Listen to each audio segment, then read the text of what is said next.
Check. Check. Check.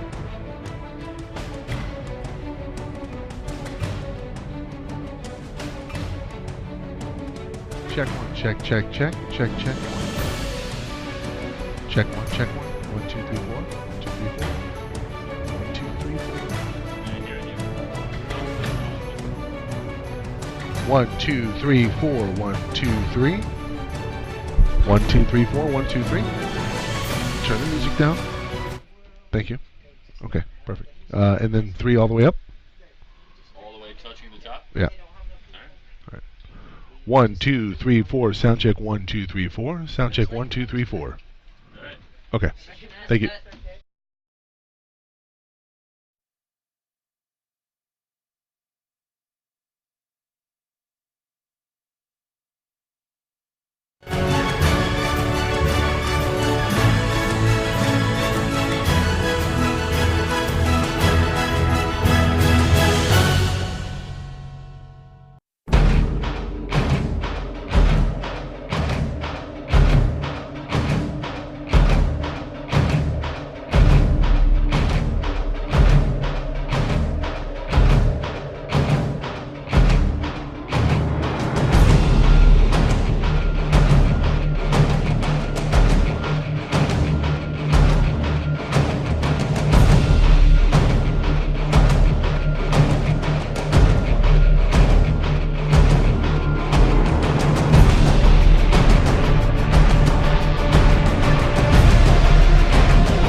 Day 4 of the 2019 3C2A Softball Championship live from Bakersfield College on SoCalCollegeSports.com. Mike Cepeda along with President of the Softball Coaches Association, Monica Tatlinger, also head coach at Pasadena City College. Today's first game, Palomar and San Joaquin Delta. Elimination game here to start things off.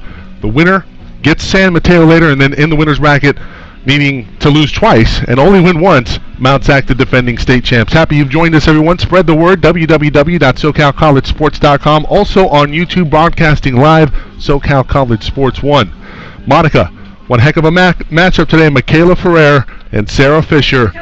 That's the matchup that I'm going to watch today. Obviously, we know what they're going to do in the circle, but at the plate, who's going to be able to strike first blood? Absolutely. This is an exciting game. It's so intense to think that one of these teams is going home today, but it's going to be a great matchup, and I'm excited to see some of those big players from each team step up.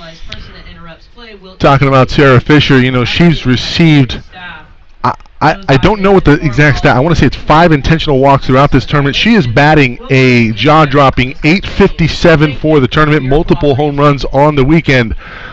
What's the approach to it? Do you keep on intentionally walking her? Because if you do, now you're opening yourself up to possible rallies every time she's up. You know, I have to tell you, I am so excited that I'm not in that position to have to face her. I mean, obviously, I would love to be at state, but she's a kid. I don't know. I continue to look for a weakness to see how to get her out, and I'm just not sure. And I understand now why teams are just putting her on. They'd rather keep her to a single than let her park one. Well, meanwhile, Michaela Ferrer going to start things off for San Joaquin Delta. She'll be followed by Ashley Laughlin, Tani Deerink, due up this inning for the Mustangs. It's the Mustangs and the Comets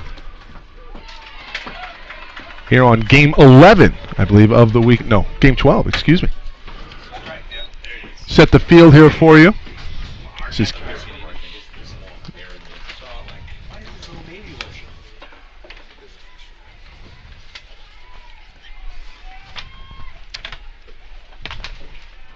we'll get those numbers to you here shortly.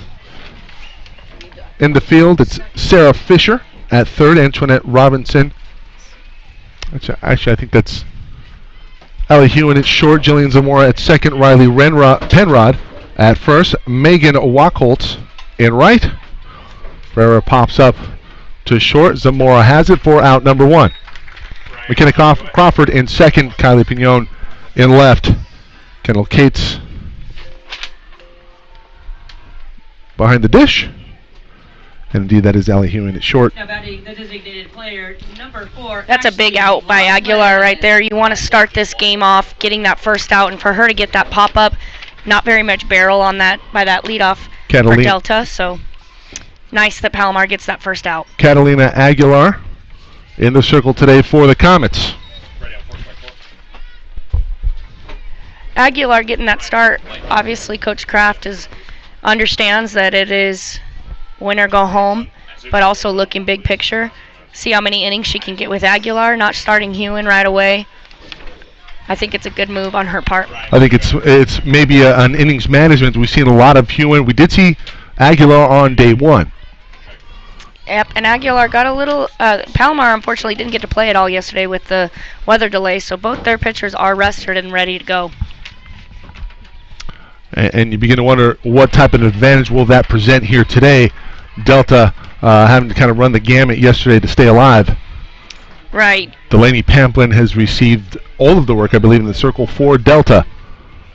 Absolutely. And, you know, talking to Coach Kraft, it's kind of a double-edged sword because she wants her team to be out on that field and staying fresh and continue to compete, but at the same time, they're rested and ready to go. So it will be interesting to see if that plays a factor at all. But I know Delta's hungry, and you know they only had that one game as well yesterday, so for the most part both of these teams should be completely rested and ready to compete today. Ashley Laughlin at the plate right now, 2-2. Chopper back up the middle. Hewen showing off the cannon over to first, and in time. That's a great first step by Hewen, coming up the middle, fielding that ball almost behind second base. Really nice first step. Again, just shows the athleticism that she has when she's not pitching at that shortstop position. Incredibly versatile player, Coach, and obviously we know what she can do in the circle, but what kind of prospects is a player like that able to be as versatile as Hewen is, present at the next level? You know, that's such a strength because if she gets recruited and she gets recruited as a pitcher and they go in and maybe she's not needed in that spot, being able to tell her coach, I'm also a middle infielder. I can obviously the fact that she is a middle infielder, I would venture a guess that she'd be just fine in the outfield as well. Yeah. So it just makes her more marketable all the way around. Tawny Deerink. Now the batter for the Mustangs, 0-1. Aguilar has that one lifted to left field. Canned corn for Kylie Pignon, and that will do it. A 1-2-3. Top of the first. We head to the bottom half of the first inning here on SoCalCollegeSports.com. Elimination game, Comets and the Mustangs.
Bottom of the first inning, and as we suspected, Delaney Pamplin in the circle for the Mustangs. Starting off, Sarah Fisher for the Comets, Megan Wacholtz and Kylie Pignon.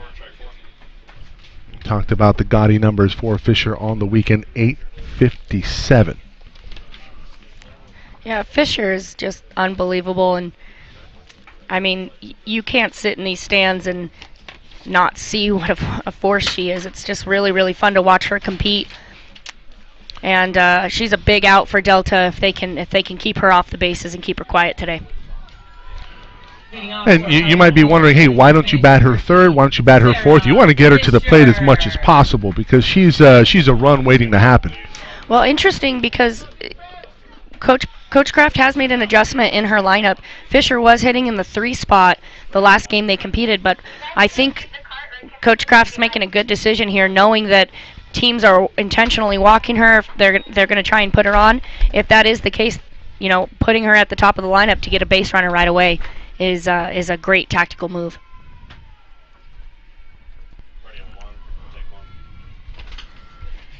Pamplin in the circle. We have Janelle Rodriguez behind the dish. Raquel Rivera at third. Tawny Deerink at short. Michaela Ferrer at second. Cheyenne Washington at first. In the outfield is Ashley Duvall. In left, in center, Shea Trent. And in right, Morgan Wheeler. That's a really nice spot. Trying to nibble on the edge there, Coach. And Pamplin painting early. Yeah, she's keeping that ball low in the zone. She doesn't want to get anything too elevated against Fisher. Wants to try and work those corners, see if she can get something from that home plate umpire. 2-1, and this one lifted to center field. Unbelievable play made by Shea Trent. What a nice job by Trent there. That ball started to die and tail off. She took a good couple hard first steps and lays out for that. It's amazing because even when Fisher is getting out, she's making the defense make web gem type catches because of her ability to just barrel that ball up. But nice first out by center fielder Trent. So Trent records out number 1, and Coach, you talked about how big of an out that is for the Mustangs. Right, and we talk about quality at bats. Fisher's got to feel good after that. She barrels that ball up, absolutely. Yeah. So her coming up for her second at bat, I'd expect to see another aggressive swing. Megan Wacholtz now up for the Comets. Swing and a miss. 1-1. Well, Pamplin with the win versus Cypress on day 1. She goes 6 in a loss versus San Mateo. That's no easy feat going up against that lineup. About as powerful as Palomar's is. And let's not forget the defending state champs, Mount Sac, nearing 40 runs. I believe they've surpassed 40 runs on the season as a team. Pamplin does a good job mixing in and out against these hitters, really using both sides of the plate. She also has that nice change to help keep those batters off balance, and I like the way she's working ahead of each hitter right now. It was the 4-hit shutout yesterday versus Sacramento City. That gets Delta into this one. And talk about a team like Sacramento City. They had 3 pitchers that would be number ones on many teams, Coach.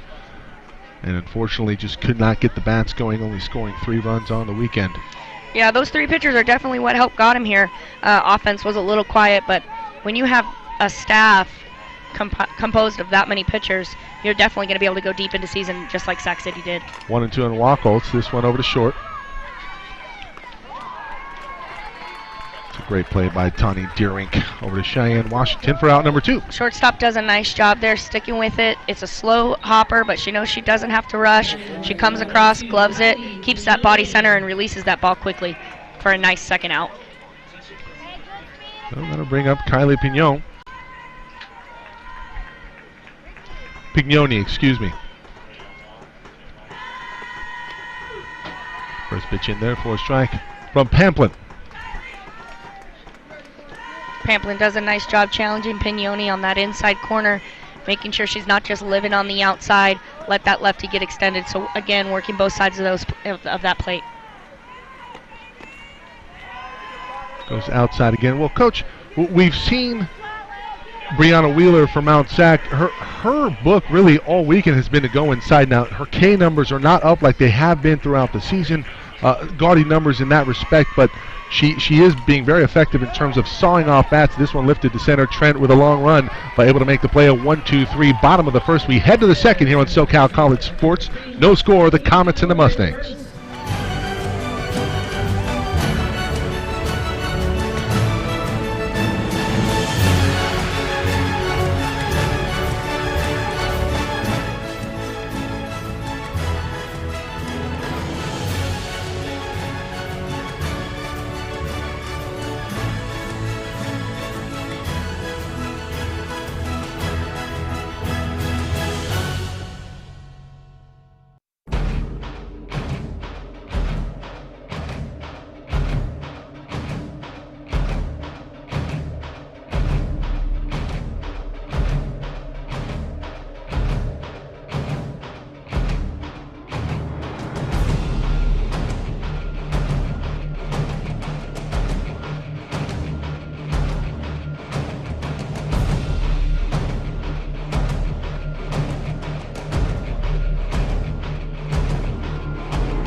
Broadcasting live on SoCal College Sports 1 on YouTube. It's the 2019 3C2A Softball Championship from Bakersfield College. Mike Cepeda, Monica Tatlinger with you on today's coverage. Game 1 of a potential 3 here today. Now the bylaws, we want to explain, let's set the table here. I want to explain a team cannot play more than 2 games in a day. So should the winner of this game win versus San Mateo, who awaits the winner of this one, we will close down shop and we will set up for tomorrow. The championship game will be played tomorrow potentially. But should San Mateo prevail over the winner of this one, we will have a possible championship game here tonight. Mount Sac takes care of business. Yeah, with the weather, we've just been trying to be flexible. There's a lot of ifs right now. Yeah. We could go from having a championship game today or no games at all in that championship and pushing them to tomorrow. So we'll really just see who comes out on top and how this day unfolds. And really, it's a one game. It's not like Mount Sac has been blowing anybody away, but Brianna Wheeler has been incredibly effective in the circle. We were talking about it at the end of the first inning about her effectiveness at sawing off bats instead of recording Ks like she has throughout the season.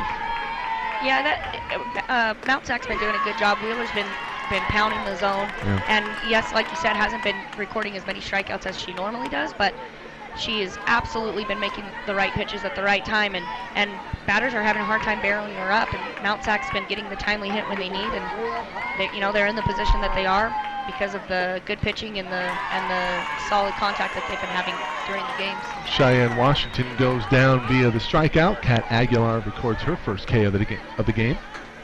Palomar's got the first out for both the first and the second inning. You got to be happy if you're Coach Kraft to see that from Aguilar. She's not throwing a lot of balls. She's going right at these hitters. So Coach Lacey's got to be pretty excited about what Aguilar's doing right now. And if you can keep Aguilar, if you can keep her pitch count down, now you bring back Allie Hewen potentially versus San Mateo. Absolutely. I'm sure that's what Coach Kraft is hoping for. Speaking of Hewen, she makes a play right there at short for out number 2. So a very efficient top of the second inning for Kat Aguilar. It's kind of a slow sinking line drive here. You can see Hewen take a step back and then have to take that step in, gloving it just above her shins. Tough play, but sticks with it.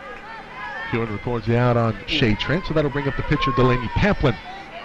We've seen a lot of pitchers this weekend who pitch and hit for themselves, which is fun to see as a coach.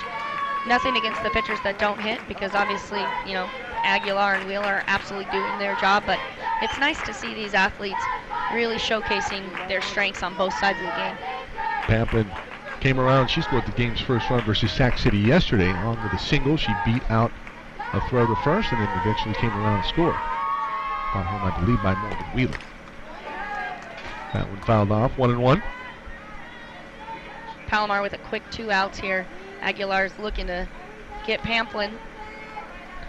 I think the big thing here for the Comets, you want to stay away from Michaela Ferreira. So as many 1, 2, 3 innings. Obviously, that's going to be the case any time around. But when you have Michaela Ferreira, who has struck out on the season at the top of the order, you need to get outs, and you need to avoid her as much as possible. Absolutely. Both teams coming out with a very strong, aggressive leadoff hitter. So both pitchers working hard to make sure that they can see Fisher and Herrera the least amount of times possible. 1-1 foul back. Aguilar not overpowering these hitters, but doing a good job mixing pitches, trying to keep them off balance. Her off-speed stuff has been pretty spot on so far. It's 1-2 in the count right now. Aguilar delivers. Right back to her, over to first. Right on cue, like you said, off that changeup. Another 1, 2, 3. We enter the bottom half of the second inning. You're watching SoCalCollegeSports.com.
It'll be Samantha Renteria, Kendall Cates, and Allie Hewen due up this inning for the Comets. Bottom of the second inning between the Mustangs and Palomar. And we did want to let you know we are having some technical difficulties here today. The rain playing havoc with some of our equipment, so we did not have a shot up there in the top of the first inning, but happy to bring you coverage now. 2-0 here on Renteria, the designated player here today. Coach Kraft dropping Renteria just a little bit in the lineup, but expect some big power from her. Starting out the state tournament right behind Fisher, protecting her. I like this kid's swing a lot. She really does a good job staying in the plane, staying on zone. So Pamplin looking to get this strong first out. 2-1.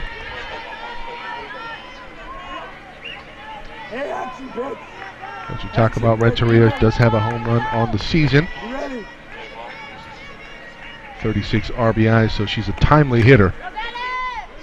That one over to Pamplin. Pamplin really showing off her range in the circle. We saw a play made by her on a chopper yesterday to field her position. Nice play there, ranging to her left to record out number 1.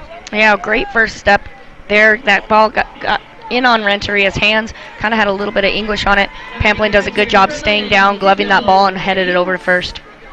Over here, Kendall Cates. Cates batting over 400 on the season. She has 3 home runs to her credit. Another bat you have to worry about in the Palomar lineup. I'm shocked. All right. Definitely no rest for that pitcher out there. She's facing a strong lineup all the way through. I mean, when you have a kid hitting over 400 who's not even in your first 3 hitters, it just goes to show the strength of Palomar's lineup. Yeah, you know, sometimes you talk about the meat of the order, the entire lineup. Very beefy here for Palomar. And, of course, we talked about Sarah Fisher's numbers on the weekend and really on the season. Fisher coming in with an average of 490. 7 home runs now after the performance here on the weekend. She was the player of the year a year ago in Southern California. They eventually fell at the hands of Mount Sac, and I'm sure they are chomping at the bit to have that matchup play out again. Absolutely. You know the Comets want exactly that. They want another shot at Mount Sac. They would love to have a repeat of last year's championship matchup. Cates, swing and a miss. Pamplin does a great job with this changeup here. 2 strikes. You know that she has to protect, and you can just see that she's a little bit fooled. Has to go through that zone. Doesn't even take a full swing at that changeup. Really nice job by Pamplin. We'll bring up Hewen. Hewen singles to right. Going right after the first pitch, and we've seen a pretty consistent attack on early counts from the hitters this weekend. Obviously trying to find their pitch. A lot of pitchers trying to groove one in early just to kind of set the tone of at-bats. And I have to imagine with the pitching being so good here up at the state, that's we're going to see that pretty much all the way around. Absolutely. Both pitchers are pounding the zone early, so those hitters know if they're going to groove that first pitch strike. If you are a first pitch hitter, you're definitely working to come through. Looked like Kylie Penrod was just hit. Indeed, that's the case. So first and second, 2 outs now. Possible 2-out rally for the Comets here in the bottom of the second. Hewen's got some great speed at second base as well. So with 2 outs, anything to the outfield, expect Coach Kraft to try and make Delta make that play at home. We'll have a talk in the circle. Coach Fisher heading out, talk to his pitcher. What we want to do against this hitter, probably some numbers, where we're trying to work. Make sure Delta keeps Hewen right at second base. Yes. 2 outs, so looking for a routine play here. Yeah, it's McKenna Crawford who's due up here. It's Crawford, Jillian Zamora, and then you get the top of the lineup, Sarah Fisher. I mean, really, you want to avoid having Fisher come up to the line, up to bat this inning. Absolutely. With runners on. Yeah, with 2 outs here, although there's speed at second base, you're just looking to make a good pitch, try and get that routine play, get out of this inning here. Pamplin's been doing a good job mixing speeds, mixing spots. So Delta just needs to make sure that they make a good play on a batted ball. First pitch here on Crawford. Ball 1. Crawford on the season hitting over 208, so obviously the number's a little down for Crawford. Batting average-wise, does have 8 RBIs on the year. Only struck out twice, though. That one in there for strike 1. Hewen at second base taking a pretty aggressive lead. She knows the same thing, 2-out single. She's looking to corner those bases tight. Hopefully coming up with a run scored. The 1-1 off speed in there for strike 2. Janelle Rodriguez trouble handling that one, but keeps it in front. Rodriguez doing a good job taking that sinking changeup, making sure that doesn't get by her, coming down so he doesn't glove it, but absolutely keeps it right in front, making Hewen having to pause and go back to 2. Talked about the speed for Allie Hewen. Swing and a miss. Big hack there from Crawford. Really nice job by Pamplin right there with that screwball, really tight in on the hands, getting her to swing all the way through. That will do it for the bottom of the second. We head to the third. No score here from Bakersfield.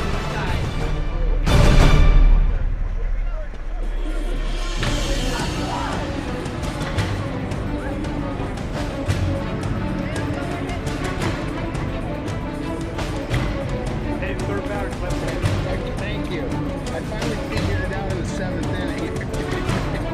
Thanks to you.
Top of the third inning.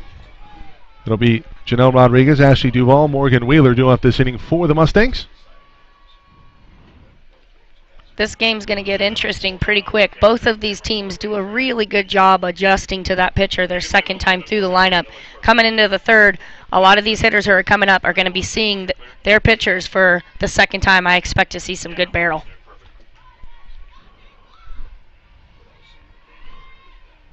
Rodriguez batting over 300, 305 on the year. Does have 8 home runs, so a power bat in the lineup for San Joaquin Delta. Aguilar falling behind a little bit here. Looking to get this count right back in control. 2-0. Both pitchers in the last half inning requesting a new ball as it's going through. Conditions are still a little wet out there on the grass, so both pitchers just looking to get comfortable and make sure that they can grip that ball as they're trying to pound that zone. Kat Aguilar trying to nibble on the corners, and she's not getting any calls. And to be fair, I think these pitches are off the mark. So 3-0 early, and Rodriguez ahead.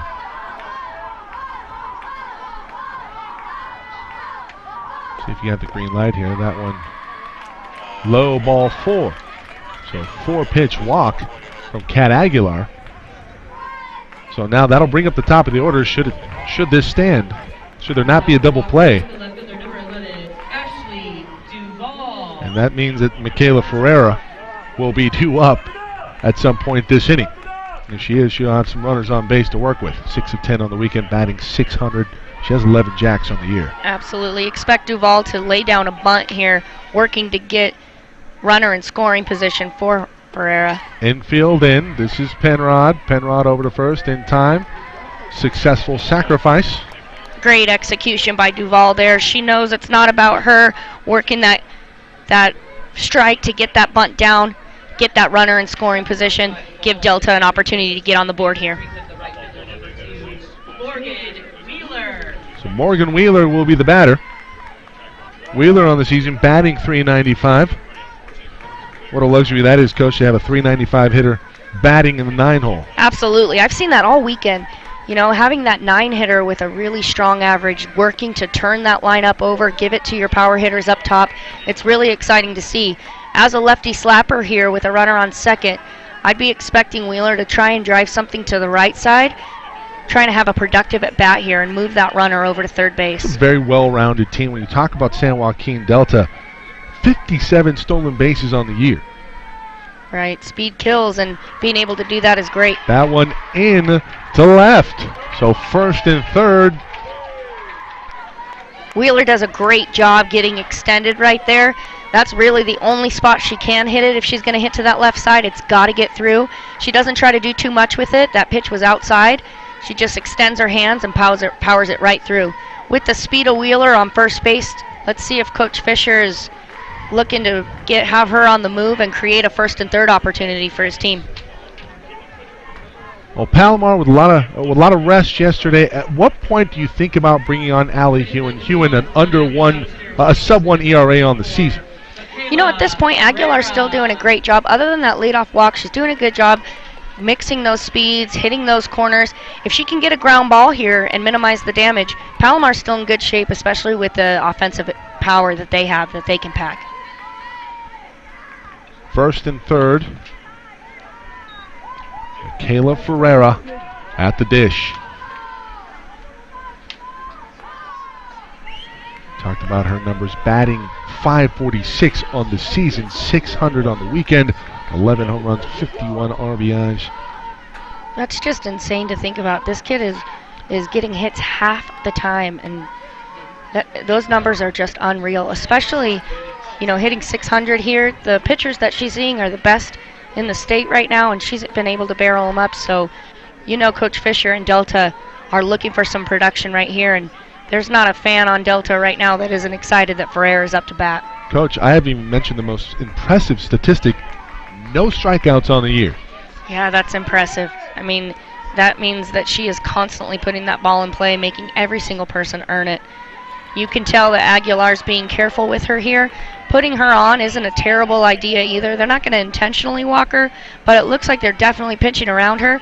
All that does is create a force opportunity for Palomar. Yeah. So I wouldn't be surprised if we see ball 4 here. I guess it won't go down as an intentional walk, but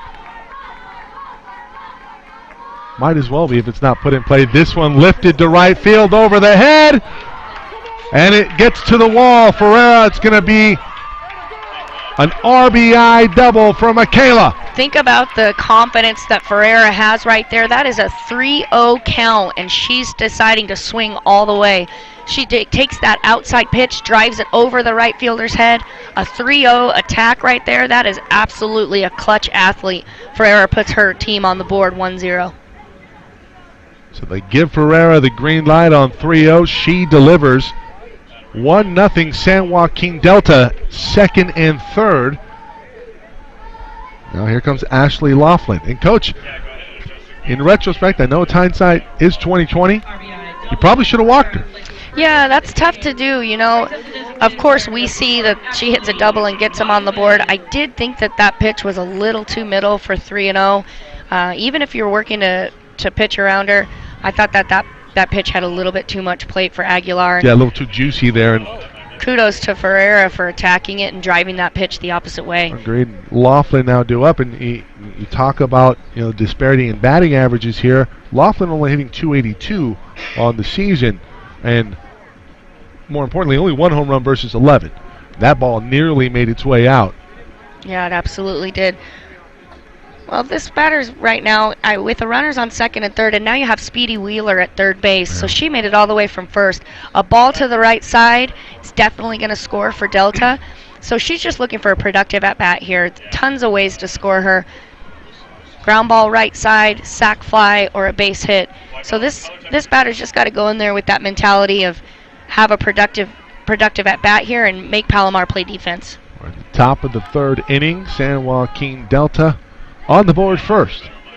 It's the Mustangs and the Comets elimination game here from Bakersfield, game 12 on the weekend. You're going to see Palomar's defense pulled in right here, especially with Wheeler at third base. They don't want to concede this run, so any ground ball, expect him to throw home. This one bunted foul. Oh, Coach Fisher's got the squeeze on there. He knows with that speediness of Wheeler, if we can get that down, if Delta gets that down, they score a run there. So gutsy call by Coach Fisher, didn't work out, but still looking for that ground ball to the right side. Tawny Deerink.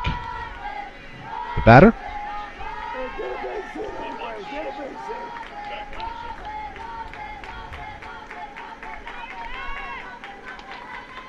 The 0-1 high. And in that instance, Coach Aguilar not really giving her something she can bunt down. Right.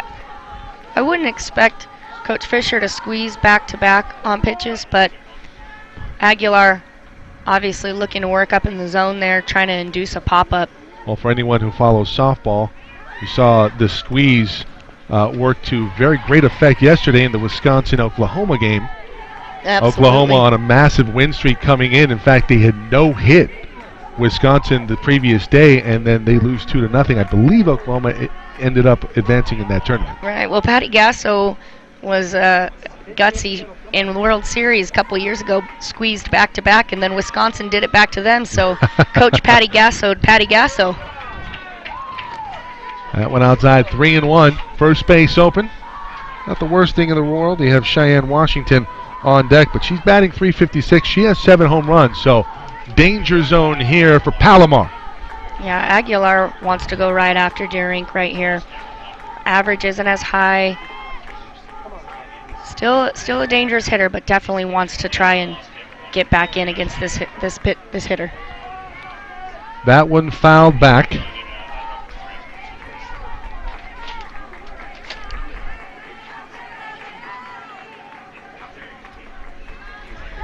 Three-two count. I'd expect to see a real aggressive leadoff by Ferreira at second base. Payoff pitch. That one lined over to first. Penrod can't record the double play. The second out recorded here in the top of the third.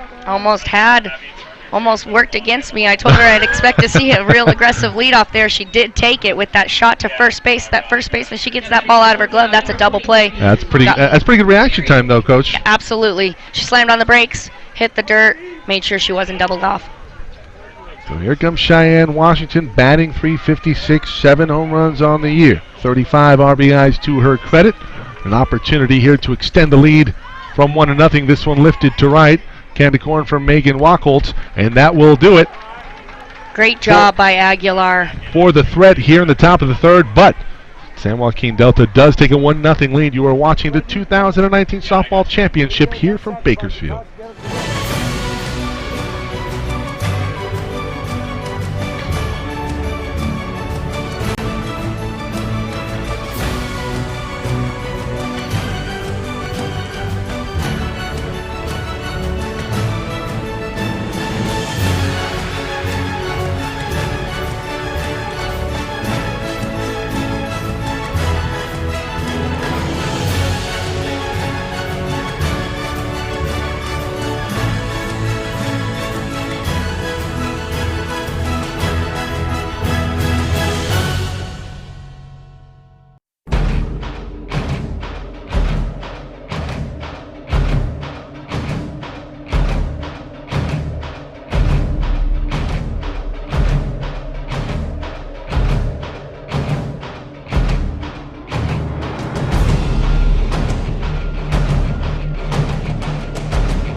Bottom of the third inning.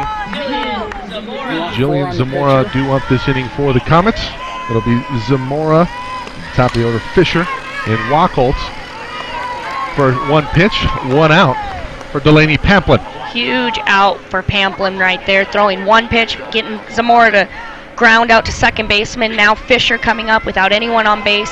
Pamplin does a great job there. After her team gets that run for her, she comes right back and gets the first out. Really, really nice job. Coach, you talked about the first at bat for Fisher. She barreled one up to center field. Great play made by Shea Trent, but you have to be wary here. First pitch off speed inside. Makes sense to me exactly why Pamplin throws that changeup inside. Doesn't want her to be able to line drive a fastball or a screwball out. Going to keep her off balance, make her have to earn it with that barrel. 1-0 inside, trying to paint the corner inside, and that went off the mark. 2-0. Again, a really nice pitch by Pamplin right there. I think that pitch could have gone either way, but you can tell she does not want to hit the middle of that plate at all. 2-0 outside, and 3-0. Coach, I would probably expect a walk here. Yeah, I would as well. I don't think that they're going to give her anything too good to hit. Just like Ferreira, I expect that Fisher probably has the green light here. If she sees a pitch that she likes, she's going to try and drive through that zone. And usually a leadoff walk, not what you want to see. We see that here with Fisher on first, but probably a good scenario. I mean, we talked about the numbers, I believe, last year. A leadoff walk, I think, results in a run 60 to 70% of the time in softball. Absolutely. Well, Pamplin did get Zamora to ground out that first one. So Fisher on one with one out, a better situation than if Zamora had got on. So that's why that first out was so big by Pamplin. But yes, Fisher on first base now with one out does have some speed. Coach Fisher out there talking with Delta right now about what they want to do with the 2-3 hitters.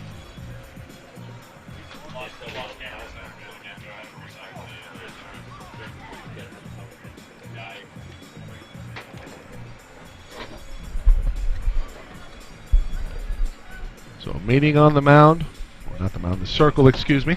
Getting ahead of myself here, Coach. We'll be up in Fresno for baseball next week, and we will be represented again by Pasadena. It'll be Tony Barbone on color as of now. Shout out to Bones, my athletic director. We'll see if he can do as good of a job as I am. He's a stud, but you have proven very worthy this week, and we appreciate your time here, Coach. Absolutely, I love it. Thank you. Monica Tatlinger, Mike Cepeda here with you on today's elimination game. First game, one of a potential three played here today. It could be the end of the tournament here today, but a few things have to happen. San Mateo has to beat the winner of this game, and then Mount Sac has to win the matchup of that one. And that's one heck of a matchup. Either way, Palomar, it'll be a rematch of last year, or San Mateo facing Mount Sac. If it is Palomar and Mount Sac will play tomorrow. Correct. For right now. Or Delta. If San it's Joaquin Delta's in the driver's seat. They're up ahead 1-0. This one laced over to left field. Duval takes care of it. Great cut by Wackles there. Not much she can do. She gets extended through. She hits a nice shot to left field. Left fielder sticks with it, drops to her knees to make the catch. Does a good job keeping her body right in front of that. Kylie Pignoni now up. Fisher still at first. Pignoni looking to have a productive at-bat here. Get Fisher to second with 2 outs. Work to get that speed all the way around. 2 gone in the bottom of the third. First pitch strike on Pignoni. You don't want 4 on the lead runner? Third baseman for Delta real far up, trying to make sure that she takes away that bunt. Doesn't want Pignoni to be able to drop it down and leg it out. Pignoni's aggressive. Fisher goes. Throw is there, but the catch is not. Deering could not control it. The throw had beaten Fisher. It just seems that always happens. Those players, those playmakers, just things happen for them. Fisher sliding into second, takes her helmet right to the glove and knocks that ball loose.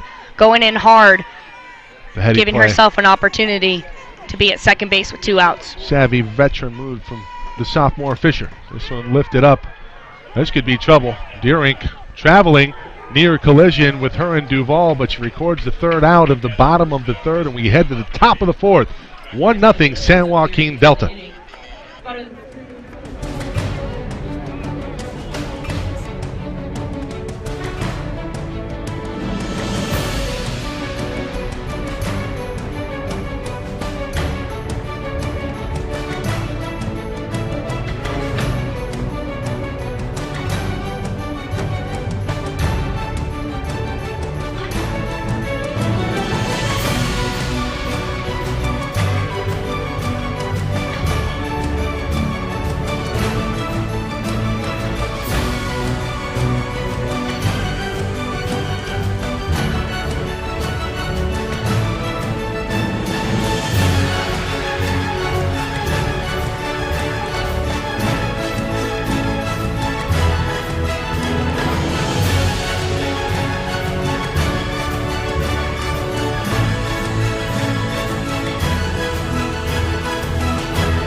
Stand by, stand by, stand by, stand by.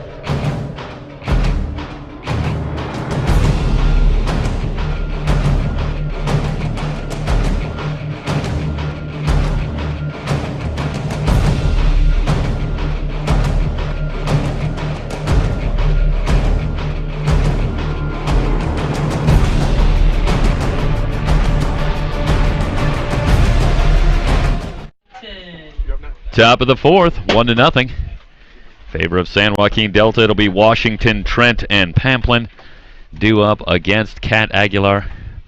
Jeff Stoynoff, Monica Tatlinger back with you from Bakersfield. And not a big surprise to see something of a pitcher's duel so far. A couple of opportunities, but so far Palomar looking up at a 1-0 deficit. Yeah, Pamplin did a great job in the bottom of the third, getting that pop-up from Pignoni. Really impressive there with 2 outs. Fisher's on the move. Shortstop hangs with a tough play, and Pamplin got big for her team right there. After they score and then getting those 3 outs, really nice job to keep Delta ahead of Palomar. Washington's had a hit in all 3 games this weekend. 3 for 11 for the tournament. A ball and a strike.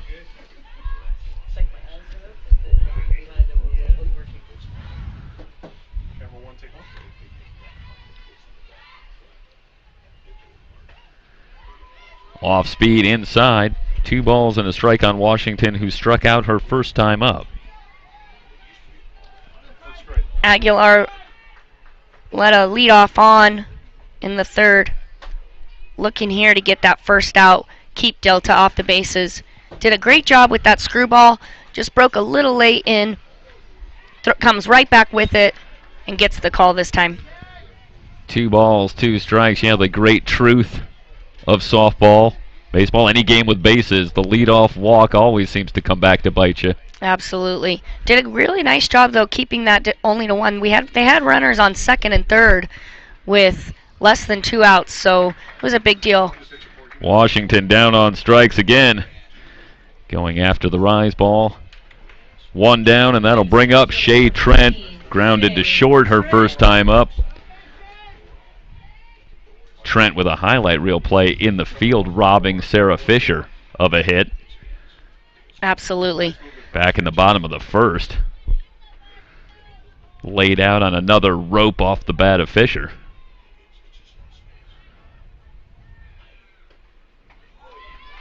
Change of beauty in there for a strike to Trent. You see both pitchers on both sides working that first pitch change, which I think is a really, really great call by those pitching coaches for them to make sure that neither team can really settle in and get a good barrel on it. If they do have to adjust against that changeup, it really creates a different dynamic. Doesn't allow them to square that ball up and keeps them guessing, is this going to be a screw, is this going to be a change? So I like the decisions by both pitching coaches. Aguilar and Pamplin are doing a nice job mixing speeds against these aggressive hitters. 1-1 from Aguilar. Slow curve outside, 2 balls and a strike. Trent struggling somewhat at the dish, as is prone to happen here at the championship when you start facing nothing but the best hurlers in the state. She's 1 for 9, 1 for 3 in the victory yesterday. As you mentioned, you see a hitter who's struggling a little bit, doing anything she can to get on. Shows sneaky bunt there. I really like that decision as well. Trent just deciding, any way I can get on to help my team. We'll see if she tries to come back to that. Also, we have to, give credit to that defense. Some of those defenders out there are robbing teams of hits. So Trent doing whatever she can to try and help her team here. Hard hit to third, knocked down by Fisher. Has time and retires Trent at first. Fisher bodies that ball up, takes it right off the chest. A nice hard shot by Trent. Exactly what we're talking about right there. Trent completely barrels that up and comes away without a hit. Talking quality and process, you can't ask for much more from a hitter there to barrel that ball the way she did, but Fisher takes it off the chest and gets the second out. I got to tell you, I continue to be blown away by the play at third base across the board by a number of players. So little time to react. First pitch swinging in a line drive to left. This will get to the wall. Pamplin rounding first, heading for second. Throw comes in, and she's safe at second. Pamplin helping herself out here, taking a screwball on the inside half, driving that pitch over left fielder's head, and then turning on the jets, working to get a two-out double. Really, really nice to see Pamplin hit for herself and telling her team, hey, I'm here, I'm going to help us out, somebody hit me in here. Yeah, Pamplin's been a big part of helping her own cause all weekend. And yet another example, a chance for a two-out rally here with Rodriguez coming to the plate. She walked her last time up. Absolutely. Pretty close play at second base, too. You could tell Pamplin was digging in to try and get there. Left fielder with a nice shot to second, just comes up a little short. Yeah, Kylie Pignoni, a returning sophomore here last year as well. And, plays a fantastic left field. And, yeah, she made that a close play. Fly ball down the right field line. Wachholz couldn't quite get there. Foul ball, no balls and a strike. Excellent effort by Wachholz right there. She knows how big that out is with 2 outs with that runner on second. She goes flying down that line, laying out, trying to do everything she can to get that out for Aguilar.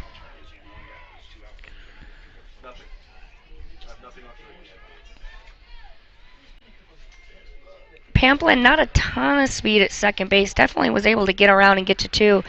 But any ball hit to the outfield, especially with Palomar's arms, I'd driven expect them. To deep center. Crawford on the run. She won't get there.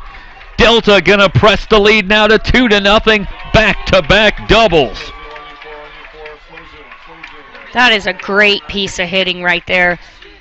Takes that pitch again on the inside half, drives it up the middle. Center fielder does a good job. Crawford does a great job trying to get that ball. One hops the fence. Back-to-back doubles. And all after 2 were out, Pamplin comes up with a double. Rodriguez follows with a double, and timely hitting for the Mustangs here, trying to eliminate the Comets and earn a date with College of San Mateo. Yeah, that really has been the difference here. The singles, the timely hits. Palomar also has had runners in scoring position. Pamplin's been able to induce some pop-ups or some weak ground balls on the opposite end. Anytime Delta has had a runner in scoring position, that timely hits come up, and they see themselves ahead of the Comets 2-0. And, of course, a decision in the offing here for Coach Lacey Kraft. You've got Allie Hewen at shortstop, more or less traded off with Kat Aguilar all season in the circle, but Hewen, the ERA under 1 on the season, and when might you pull the trigger on a move to Hewen in the circle? Yeah, I would expect if Delta gets another run across that Aguilar probably will come out of this game. With 2 outs, Coach Kraft going to continue riding her, see if she can get that 3rd out. I wouldn't be surprised to see Hewen go in the 5th and try and finish this game out. Duval, a successful sacrifice her last time up. Count now a ball and 2 strikes.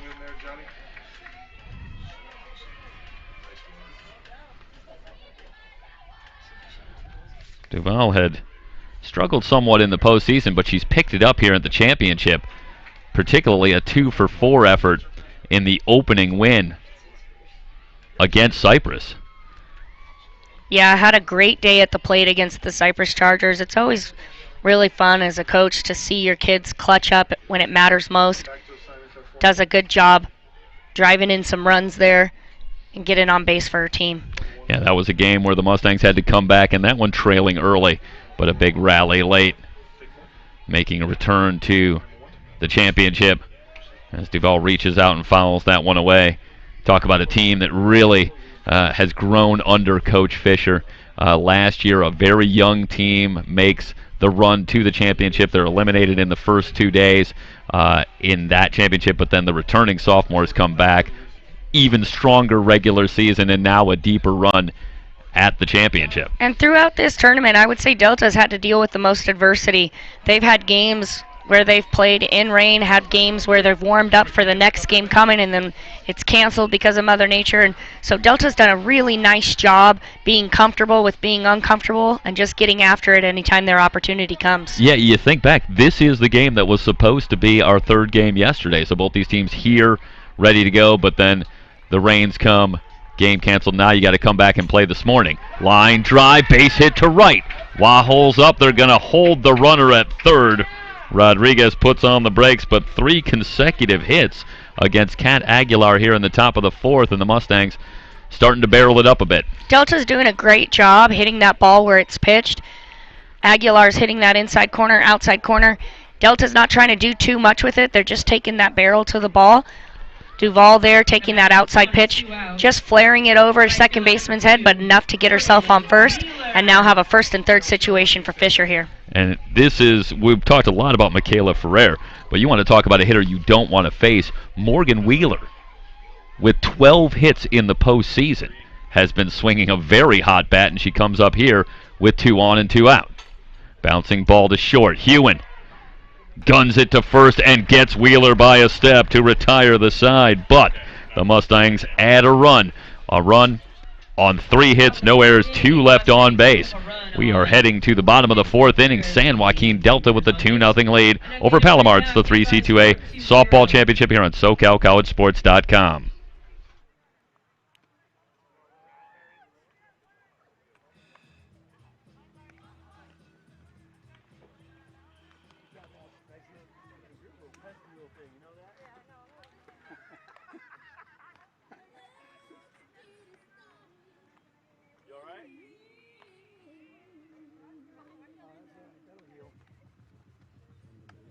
But the pants won't.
Bottom of the 4th inning. San Joaquin Delta and Palomar. Elimination game, first of 3, possibly 4 today. It's a schedule in constant flux here with the weather this weekend in Bakersfield, but we're so happy you've joined us here on SoCalCollegeSports.com for our continuing coverage of the 3C2A softball championship. And Coach, Renteria, Cates, and Hewen coming up against Pamplin, and if there is possibly a break in the weather delays here, it's for a team like San Joaquin Delta. You would think with one primary hurler in Delaney Pamplin, she gets a little extra rest in, buys herself a little more time, can come in fresh, and she's been good again here. So starting out against Palomar. Absolutely. Pamplin has got to be feeling really good right now. She's doing a really nice job keeping these hitters off balance, working both sides of the plate, working up in the zone every now and then as well. I really like the stuff we're seeing from her. And not only that, she's been able to help her team at the plate. So Pamplin's doing a great job helping lead these Delta Mustangs against the Comets right now. Renteria stands in, first pitch on the inside corner for a called strike. Pamplin looks like she's got a little bit of a heavy ball. That ball kind of dies off at the end. And Palomar's not barreling her up as much as they have other pitchers. So Pamplin's continuing to move that ball throughout the zone and doing a nice job of not letting back-to-back hits happen. Yeah, the only team that seemed to barrel her up at all was San Mateo, and the victory for San Mateo did get a couple of balls out of the yard on her. But even then, she was pretty strong for the most part. Just a couple of mistakes really come back to hurt her in that particular game.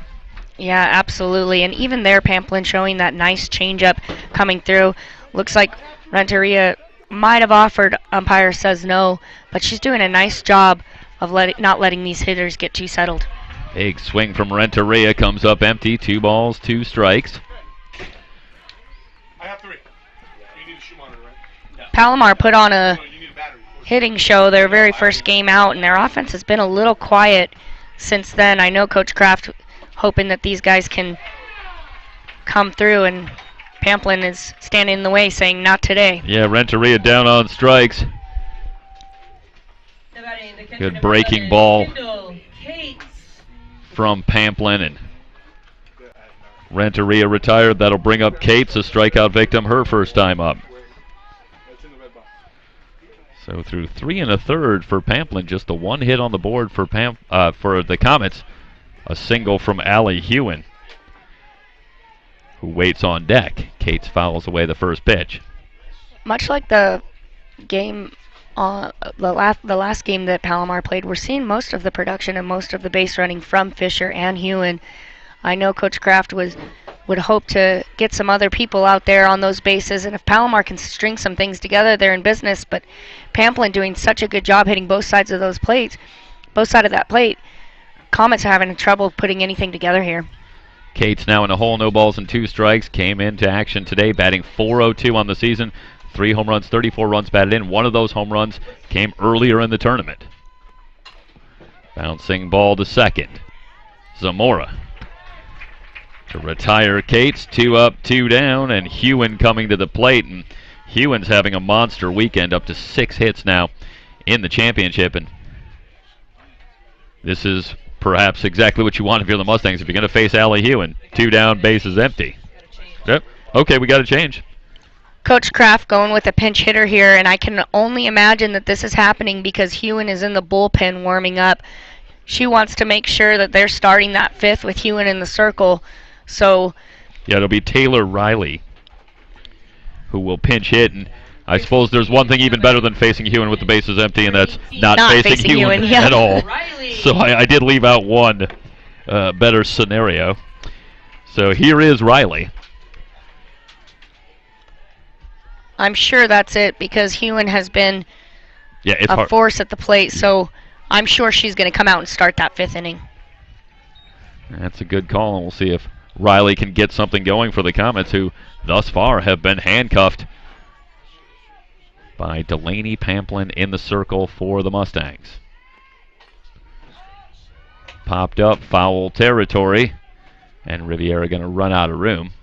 So a ball and a strike on Riley. Well, this is a bad break. In the Comets, so little margin for error here. You're already in the bottom of the 4th, and now, due to the fact that Hewen needs to get warmed up, you lose an at-bat for one of your hottest hitters in the lineup. Absolutely. That's the price you pay when you have a pitcher who also hits. They have to be able to warm up, and so Riley here, if she can come through and get a nice solid contact, nice base hit, Comets are going to be excited about that at bat. Riley on the season batted .370, no home runs, 7 runs batted in. 2 balls and a strike. Breaking ball from Pamplin. 3 balls and a strike. Again, that change of speeds from Pamplin does a really nice job. Riley fouls that screwball, the pitch before Pamplin changing speed, see if she can get her to swing through. Riley with a nice eye with a 3 to get to the 3-1 count. And the fastball high. So Riley works the walk. I started to wonder, as you saw Pamplin all of a sudden seem a little out of sorts, can that throw off a pitcher if it is sort of an unexpected pinch hitter? Or how much sense does the pitcher in that situation have of the opposing order and maybe who's due up and who they're seeing? You know, if anything, I'm sure she was just excited at that point. I don't even know if she would have necessarily completely absorbed it or noticed it, but whenever you're facing a pinch hitter, especially with someone like Pamplin who is able to mix speeds, you know she hasn't seen you yet. You know she's not coming up to make an adjustment. This is her first time. So I'm sure if Pamplin could, she wants to face that hitter again. Definitely doesn't want to give her the walk there. Hewen will come in to run. Pamplin has started off these Comet hitters probably the majority of about 70% with that first pitch change, really working to acknowledge their power and try and keep them from swinging hard through that zone at a pitch that she's offering. Penrod takes the curveball outside, a ball and a strike. Riley Penrod hit by a pitch, her first time up. Hewen must have thrown enough. She comes here to relieve Riley. Tells her, I'll take it from here. A ball and 2 strikes. They count now on Penrod, coming in batting .352, 6 home runs, 46 runs batted in. Most of these Comet hitters have had to hit behind in the count. Pamplin really driving in that zone, getting to point with 2 strikes. Pamplin coming up huge. Straight change of beauty. Penrod a wave and a miss And the 4th inning in the books. No runs, no hits, no errors. 1 left on base. Through 4 complete. We're heading to the 5th inning with a 2-0 score. San Joaquin Delta on top on SoCalCollegeSports.com.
Top of the order, 2 up in the 5th inning for the Mustangs. Ferreira, Laughlin, and Deering against the new pitcher, Allie Hewen. Hewen on the season now, making her 26th appearance. A record of 13-2 in 88 1/3, an ERA of 0.87, and she will come in here to work to arguably the toughest out in the entire Mustang lineup, Michaela Ferreira, who's having a monster weekend. 7 for 11. You know Coach Kraft makes that tactical pitching change at that point as well, knowing that Ferreira is going to lead off the inning, wanting Hewen to go after her. Ferreira not striking out all year. You want your ace facing this kid right here trying to get this first out. Ferreira's looking to make that tough for Hewen to do. How about 7 for 11 on the weekend and a team high 5 runs batted in. So leadoff hitter, yes, but major run producer as well, and that goes back to one of the points that we've made about the bottom of the order, the 8-9 hitters, the ability to get on base, and certainly that has been the case for Delta as well. 2 balls and no strikes.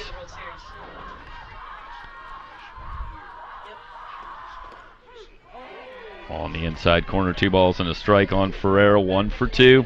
The RBI double back in the 3rd to give the Mustangs the 1-0 lead at the time.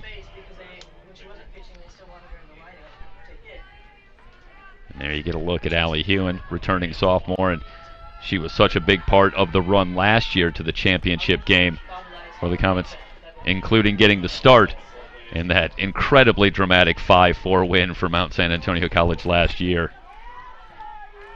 Absolutely. Palomar still few outs to work with here and only chasing 2 runs. We've seen the power of Palomar all weekend. So if they can get something going here, it's going to start with this first out. Getting Ferreira here can really, really be a good opportunity for Palomar to try and keep them quiet and keep that score close enough to chase. Well, this is a premier power versus power matchup. Hewen and Ferreira. Here's the payoff pitch. Line drive, deep center, but on the track it's Crawford who will haul it in. We've seen that from both sides with Fisher and Ferreira, both really tough outs and making that defense work and earn it. That pitch was just lasered out there. Yeah. Crawford making a nice catch on that play. Yeah, Hewen got the decision, but she just razor thin on the cards. Right, absolutely. In the book, it's an F8, but we all saw that here, and we know that Crawford had to work for that out. That'll bring up Laughlin, who's 0 for 2, grounded out and lined out.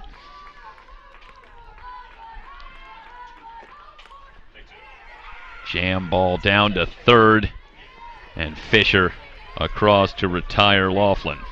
Hewen, nice job with that screwball. Late break. Gets Laughlin to kind of roll over and give her a slow little roller out to Fisher. Hewen, nice job working that.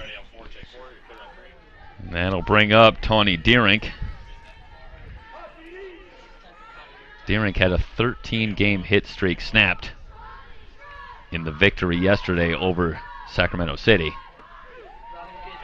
I'm sure she'll happily make that trade for the win. Absolutely. But she had been swinging the bat very well this entire postseason. Takes a strike from Hewen. She's 0 for 2 today. Flied out to left and flied out to right.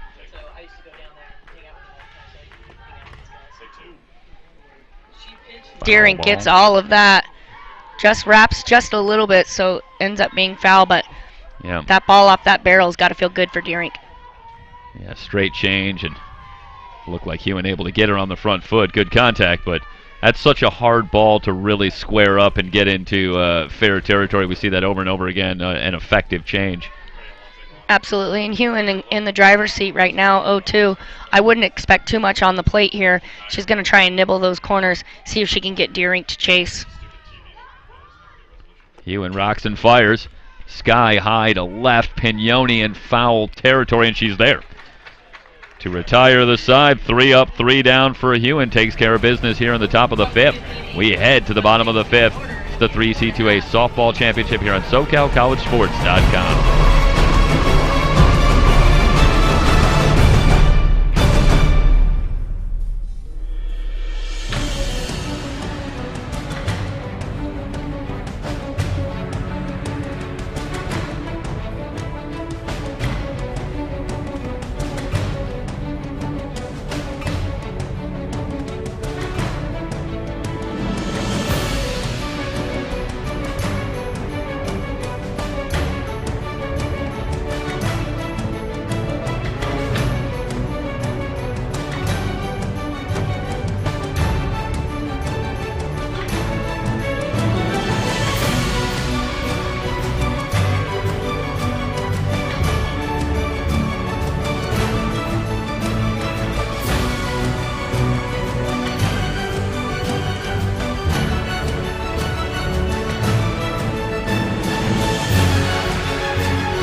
Bottom 5th, San Joaquin Delta up 2-0 on top of Palomar.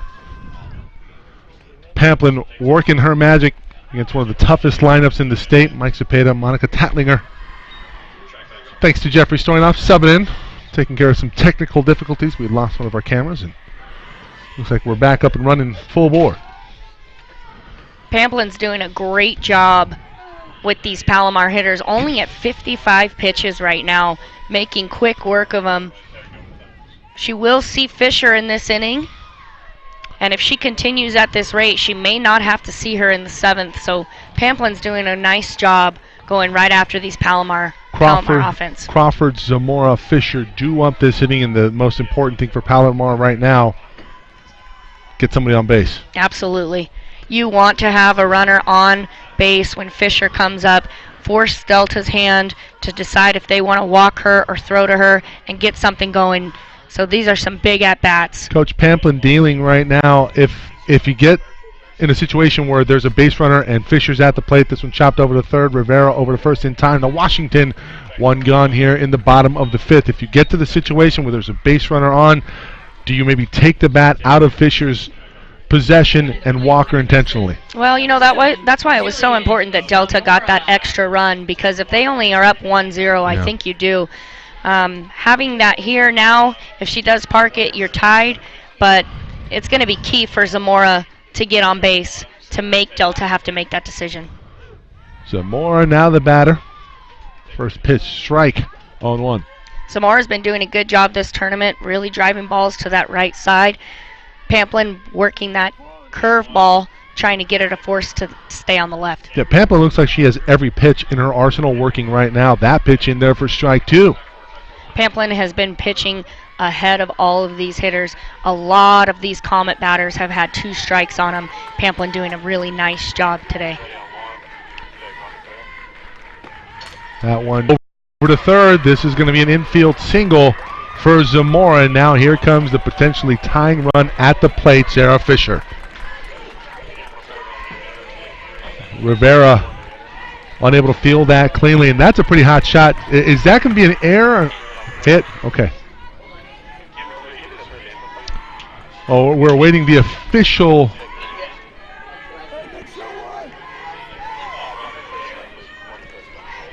Waiting the official result, and it will be charged as an error to Raquel Rivera. Fisher, they pitch you right away. Slow roller over to second.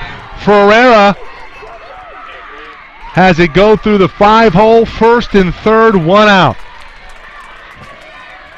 Pamplin doing everything she can there, getting Fisher to roll over and ground ball to second base. You can't ask for more from that from your pitcher. I know that Ferreira is kicking herself and wanting that play back. It just seems to always go that way.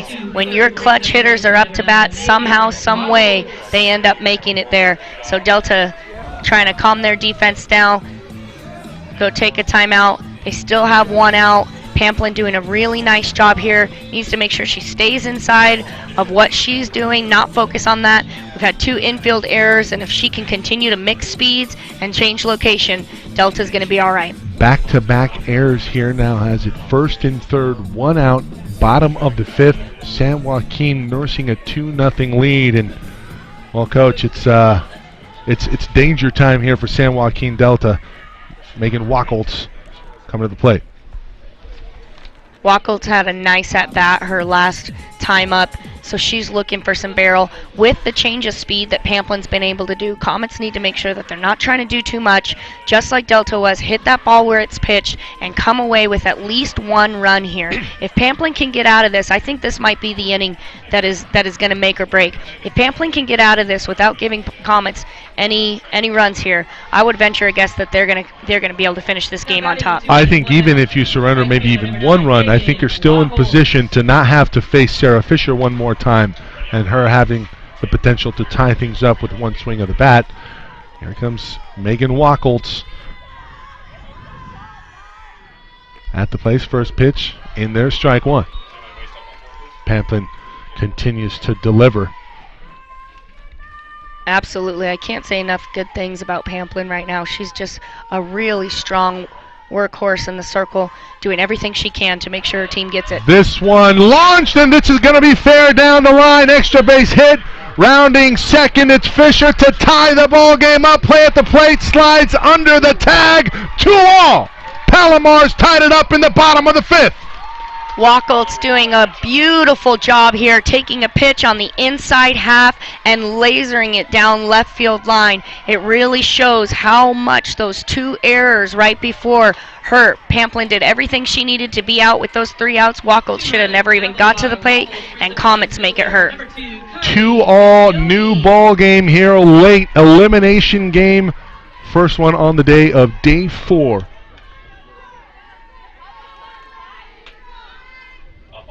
Wacholtz with a 2 RBI double to knot things up here. Here comes Kylie Pignoni. Like I said before, Wacholtz had a nice at-bat her time before that. She seems to be one of the Comet players that is seeing Pamplin well, does a really nice job getting that double to score Fisher all the way from first base. 0-1 inside, and Coach Pamplin reeling here a little bit. She had, like you said, she had done pretty much everything she needed to do to get out of this inning. Unfortunately, a couple of errors behind her really cost her. It was a slow roller over to Ferrer, so I think even if she fields that cleanly, this one into right field. Wacholtz coming home. No play at the plate. Palomar takes a lead. Pignoni into second. Palomar up 3-2 now. That is a huge at-bat by Pignoni. Right then, Comets have all the momentum, and for Pignoni to come up and drive that pitch to the right side, able to score that run from second, that's a huge at-bat by her. You'd say that Wackels was the biggest threat that inning, but for Pignoni to come up and be able to do that and get them ahead, momentum is all with Palomar right now. Coach, looks like Palomar's made an adjustment. What has been the adjustment on Pamplin? That's tough to say. I think that Bobble, they got her. And that was Samantha Renteria, so that'll take care of out number 2. you got to wonder how Pamplin was feeling after those 2 errors. A little bit of frustration, and obviously she's put in a pressure situation there. Comets coming up and making the adjustments that they need, but even right there, she gets back another ground ball. Shortstop makes that play. She's hoping to continue that and keep them 3-2. Remember, Delta has been hitting well. Hewen is now in the game, so things have changed a little bit, but Delta has been putting some good swings against those Palomar pitchers as well. Kendall Cates now the batter, and even Deering had trouble getting that one out of her glove. Close play at first, closer than it needed to be to get Renteria. Yeah, Delta's defense looking a little shaky right now. Adrenaline might be up. They know they should have made those plays, so they just need to inhale and exhale and make these plays on the pitches that Pamplin's providing. 0-2 now here on Cates. Pamplin busting her inside, and you wonder if she maybe goes outside or with a rise ball here to get her out. Seeing that 0-2 pitch and her continuing to get fisted, I would expect a little bit of a change up here. That one chopped over to third. Rivera has it. High throw over the head of Washington. Another run will score. This might be a 2-base error. It will be. Cates into third. The wheels coming off for San Joaquin Delta here in the bottom of the 5th. 4-2 now, Palomar on top. Pamplin doing everything she needs here to put her team in a position to get these big outs. I'm sure she's feeling frustration. I'm sure the infielders are as well. Palomar not really barreling up, other than Wackels, not really hitting that ball too hard, but just making Delta make plays, and they see themselves up with 4 runs in the 5th inning. 3 errors in this inning for San Joaquin Delta. 4 runs on the board for Palomar. Palomar doing a good job taking advantage of those as well, not just settling for 1 base, making it all the way to third base here, puts them in the same exact position they were just in. Runner on third with 2 outs, looking to try and get another run on the board. Comets applying pressure indeed, Coach, on the base paths. Allie Hewen now the batter for Palomar. Hewen's been hot hitting as well. Didn't hit her last time because she was warming up in the bullpen, but overall doing a really nice job for the Comets, and I think this is a dangerous hitter right here. Chasing 2, Delta has been hitting well enough. You get to that 3 spot, that's going to be an uphill climb with Hewen in the circle. Coach, we were talking about the efficiency that Pamplin was working with coming into this inning. She started with 55. She's still only at 71 pitches here in the bottom of the 5th, yet now 4 runs on the board, all of them unearned. Right, absolutely. Pamplin still pounding that zone. Hewen chops it up the middle. 5-2 Palomar. I expected that from Hewen. She's been clutch all weekend. She knows what's on the line, like we talked about. Sophomore pitcher. She knows how big that insurance run is. Takes a pitch that she can just drive right up the middle. Does a nice job getting that extra run for Palomar. Palomar, the runner-up a year ago at Mount Sac versus Mount Sac.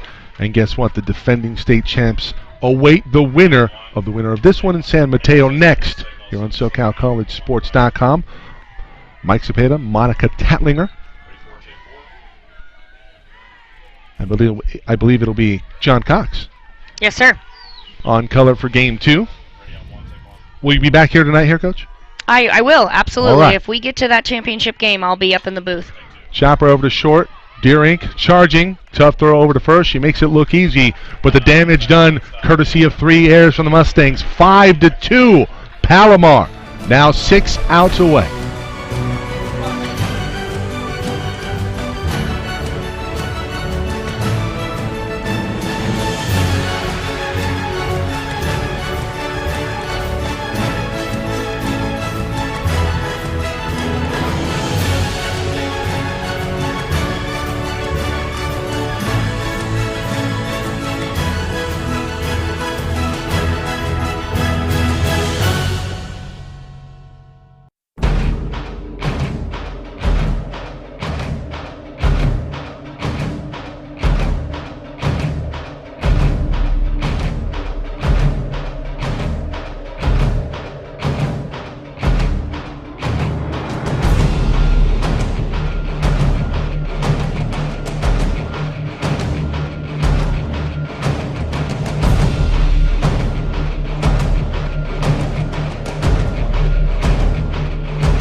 for Washington.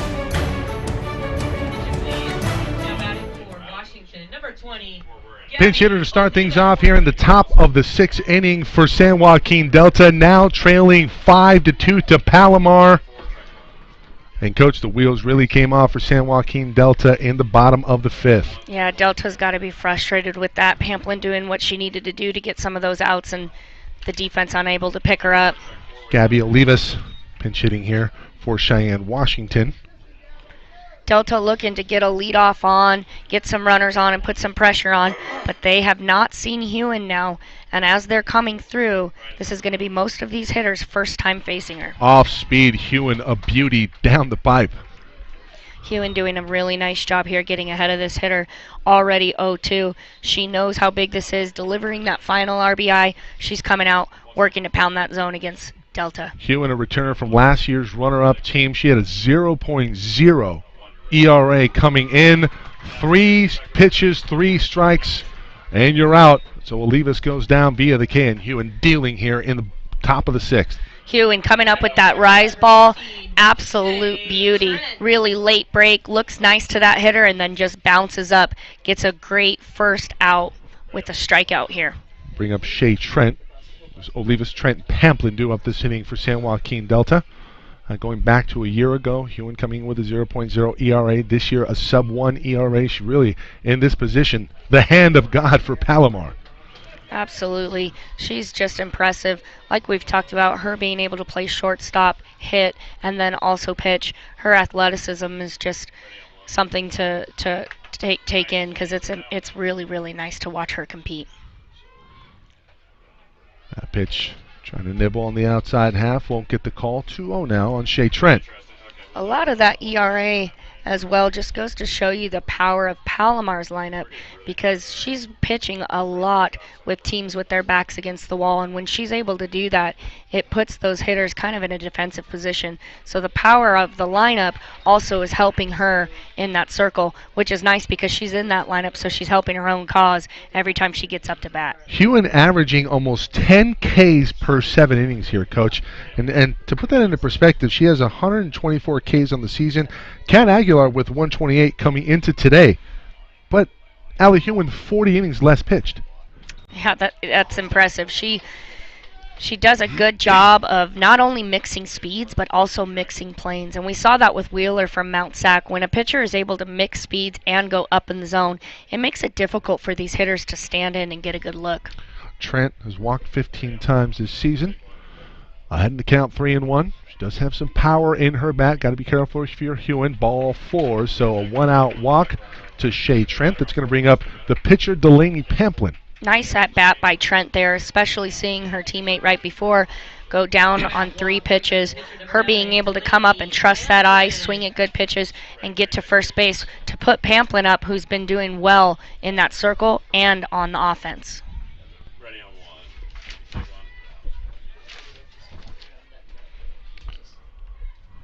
First pitch on Pamplin. Pamplin right back to the pitcher, up the middle, base hit for Delaney. All-state player selection in the northern region. Pamplin doesn't try to do too much with that pitch. She hit a double her last time up against Aguilar, facing a different pitcher in Hewen. She shortens up and just takes that ball right up the middle. A nice piece of hitting to get that runner in scoring position and, again, help herself out. Batting with 201 out, catcher number 19, Janelle Rodriguez. So here comes Janelle Rodriguez.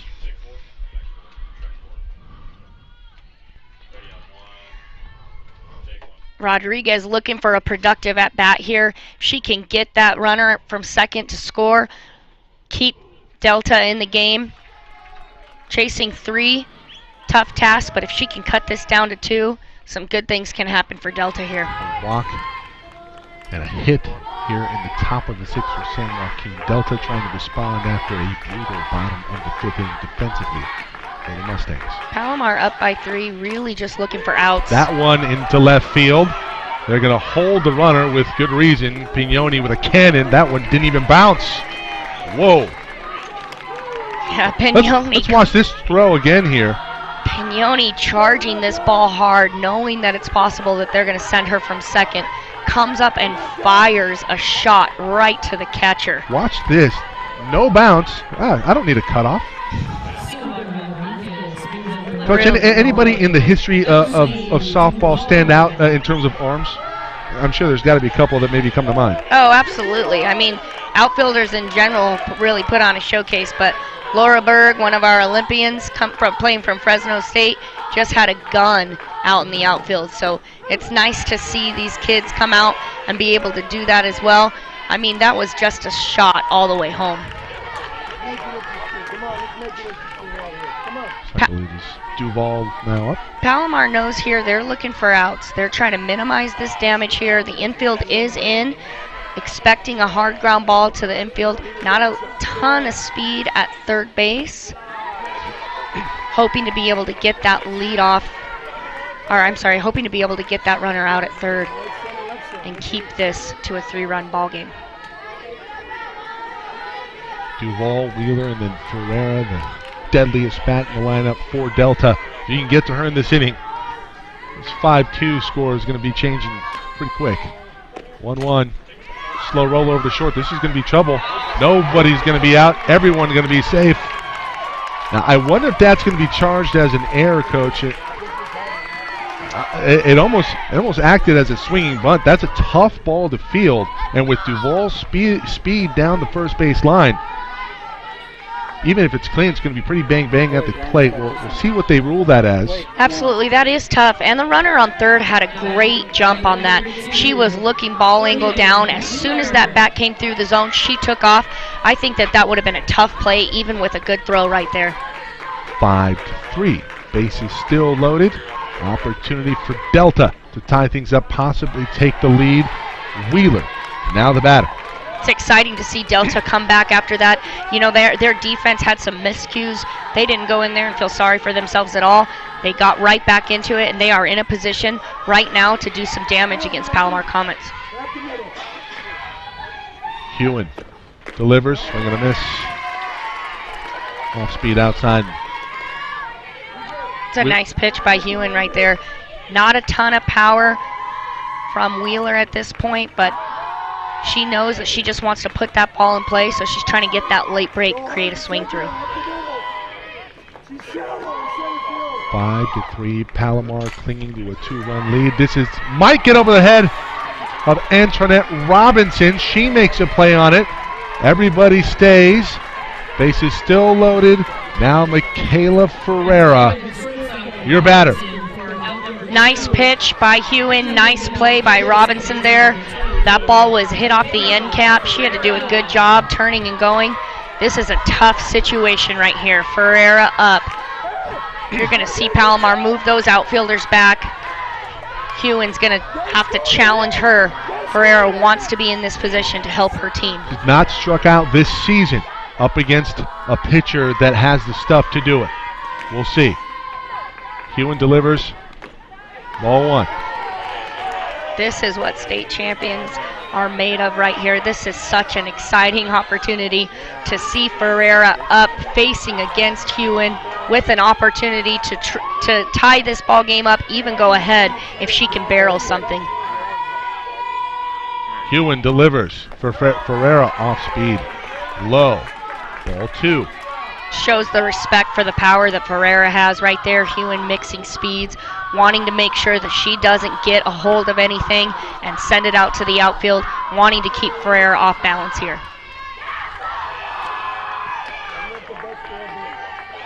Ferreira ahead 0-2.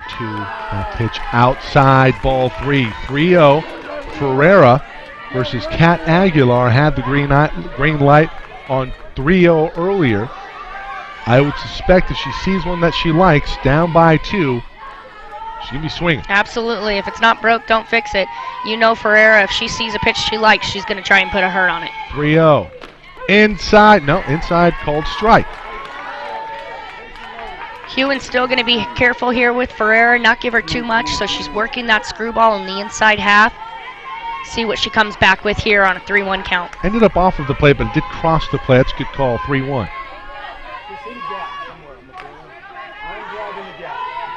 Hewen. That one in there, strike 2. Hewen thought it was strike 3. must not have realized that she threw the 3 balls before or wanted one of the strikes. Starts to take off for the dugout, realizes, whoops, I got to go back out there. Interesting part here now is 3-2 count with 2 outs. These runners will be moving, so anything to the outfield can absolutely score 2 runs. 3-2, fought off. Defensive swing by Ferreira there, does a really nice job covering that half, getting that ball out of there. Wants to make sure that she gets a better pitch to look at. Really nice piece of hitting right there by Ferreira. Ferreira protecting. As we said, has not struck out this year. You can see the infield of Palomar way back. They know they have a force at any base. They want to make sure they keep this ball in the infield. 3-2, over to second. Force play, not there. 5-4. Zamora not in time to Robinson. We'll have it one more time here for you. This play is close. I'd like to get another look at that. I think she beat it. Second base going over towards 2 as that shortstop comes across. She's in. She does. And coach, that's one where if she's not playing back, she probably has it. She had to charge that ball pretty hard. And you see it right here. We bring it back. Oh, wow. That's a great call by that umpire. The ball, the foot of the defensive player, Robinson, is in, but the ball not into the glove. It's bang, bang. Now, tie goes to the runner is kind of an adage. It's not necessarily something that's in the rule book, but I think she gets in. She does, absolutely. And I think a little bit of that, yes, Palomar's back, so she has to come up and charge that, but also with that 3-2 count, she's moving on the pitch. Right. So she's 2 or 3 steps up. And without that 3-2 count, I think that's an out at second. But with that 3-2 count, 2 outs, that ground ball able to score 1 run. Palomar by the slimmest of margins, 5-4, top of the 6th, base is still loaded. Here comes Ashley Laughlin. You can see the shift in the outfield and infield here now. That outfield has brought way in. Against Ferreira, they were back. Now they want to make sure that no balls can fall in. Anything over their head, they're gonna be getting a double, but they want to make sure here that nothing goes over, so they're coming in tight. 0-1, now 0-2 on Laughlin. We see that rise ball again by Hewen with that late break. Does a nice job here. She's ahead of this hitter, 0-2. Absolutely, Hewen needs to come up big right here and get this out for her team. Laughlin has only struck out 5 times on the year. What an opportunity here for Hewen. Chops it over to second. This one taken care of. Over to Penrod, and we head to the bottom of the 6th. San Joaquin Delta gets 2 back. It's 5-4.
High drama here from Bakersfield, 5-4. Delta gets 2 back in the top of the 6th. Palomar still maintains a 1-run lead.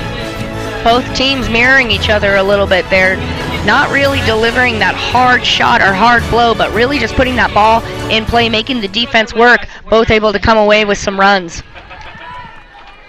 Crawford, Zamora, Fisher due up for the Comets. In the bottom of the 6, you are watching the 2019 3C2A Softball Championship from Bakersfield. A lead-off single, potential double here. Play at second. She's in. And McKenna Crawford with an extra base hit to lead off the bottom of the 6th. The Crawford does an amazing job here. She sees that ball go over third, and she's thinking 2 all the way. That play is so bang, bang, but if she hesitates for a second, she's out at second. She knew, I'm going into 2, putting my team in a position to have me in scoring position. Coach, we talked about it in the inning where they had, where Delta relinquishes the 5 runs. It was Palomar really putting the pressure on the base paths in terms of their speed and really making and putting the onus on the defense. And we see it right there from Crawford. Absolutely. When you have a pitcher like Pamplin who's dealing, you need to take bases when you can get them, and she does exactly that. Slow roller over to short. Crawford looked off by Deerink. Throws over to first in time for the first out. Here comes Sarah Fisher with a base runner. And first base open. And Coach, what might we see here?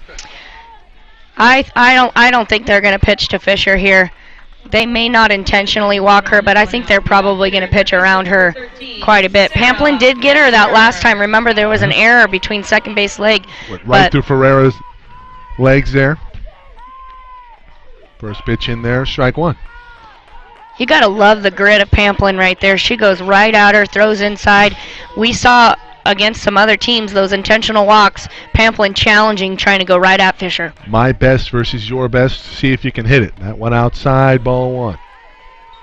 You got to be thinking, too, does Fisher, what is she thinking? Are they going to walk me? Are they going to put me on? She steps into that box not knowing what's coming, so it just goes to speak for how impressive Fisher is. She knows she has to attack the balls in the zone, and she doesn't get to see a lot of them.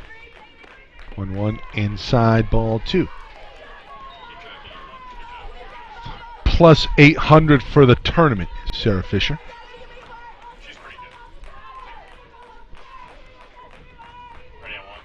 Ahead 2-1. That one chop foul off speed. Pretty good there from Pamplin. Get her out in front. Absolutely. Pamplin just doing a really nice job. That just goes to show you how well Pamplin is throwing. We have seen Fisher attack and kind of eat up pitchers all weekend long, and Pamplin doing a good job not letting her square anything up yet. The 2-2 right back to Pamplin. Hot shot right off of the thigh. She is safe at first, but the big concern here, Delaney Pamplin just took a blow.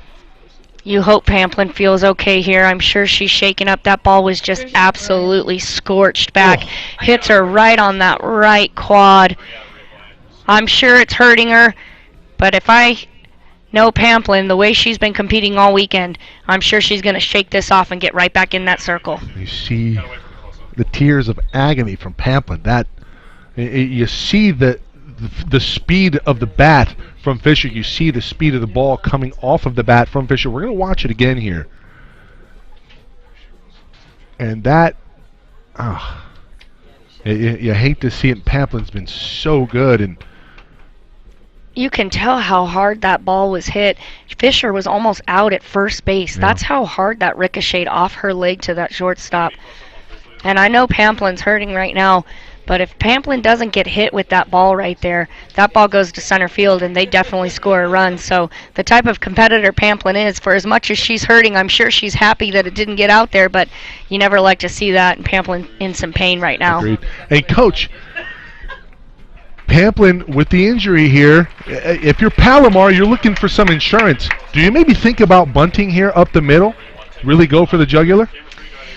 You know, absolutely. As much as, you know, without a doubt, Palomar is not hoping that this pitcher's hurting or in any pain, but at the end of the day, they want that run. So we'll see what Coach Kraft does here. Pamplin taking some warm-up pitches. Yeah, she is throwing to the right side of the plate if you're facing from the circle. I think she's laboring, you can tell. She'll definitely have a nice souvenir to take home no matter what. I bet you she sees some seams on that leg. That's gonna be in League of Your Own. Absolutely, absolutely. I'm sure she'll end up taking a picture of that bruise. Coach, have you ever seen the IMDb trivia on that on the League of Your Own? I have not. So One of my favorite movies, though. So the movie, there's a play in there where she slides and she ends up with a really bad shiner on the leg. Right. That was an actual shiner. That was not makeup. Oh. Ouch. So something probably similar developing here for Delaney Pamplin, and she looks like she's going to go back to work. And what a workhorse. First and third situation here for Coach Kraft. You wonder if she's going to put Fisher in motion, try and pick on that defense a little bit more there. Coming to the plate with 201 out. Megan Wacholtz, who barreled one up last time up. Right, that's a tough coaching decision right here for Coach Kraft, because you do have Wacholtz coming up who has laced a ball down left field line to see if we want to have them in motion at all. You see first base playing in. Just like you said, just in case Wacholtz drops that bunt down, first baseman's up. Third baseman's probably going to play a little farther back, respecting that power, but first base up to try and take away anything there. Third base showing charge. There goes Fisher. That throw off of the mark from Rodriguez. So second and third now, one gone. Palomar looking for some insurance. Deering does a nice job coming back across, making sure that ball does not get through the infield, taking all of her momentum over, sliding on those cleats to make sure that ball gets caught. Nice play by Deering. I was just going to mention here, Coach, Deering, fantastic job ranging to right back across her body. She's Absolutely. going left, ball's going right. Does not go into the outfield. That would have been a for sure run. You love the aggressiveness from Coach Kraft as well, knowing that Wacholtz was the one to deliver that line drive down the line, getting Fisher into scoring position. 2-1 Wacholtz into center field for a base hit. They're going to hold Fisher up. Insurance run delivered here from Wacholtz. Wacholtz coming up clutch, doing a nice job delivering those RBIs, usually hitting behind Fisher. Didn't give the protection that she wanted to last time they played Mount Sac. Does a really nice job today stepping up, getting 3 RBI on the day. Wind starting to pick up, pushing out to right field. And here comes the lefty, Kylie Pignoni. First and third situation again. We'll see if Coach Kraft does the same thing, gets Wacholtz in motion. I'm not sure what Wacholtz has for stolen bases on the year. Get that number 2 here used shortly, Coach. There she goes. And that was, and now, Coach, now that's to Deering in the same spot. The throw is there. I wonder if the throw made, the play made by Deering before, maybe that was some miscommunication, essentially a pitch out, but a throw from the catcher to short. Yeah, it makes you think about that. She definitely comes up and throws directly to her shortstop there. So if that's what it was before, was that just a miscommunication by the defense?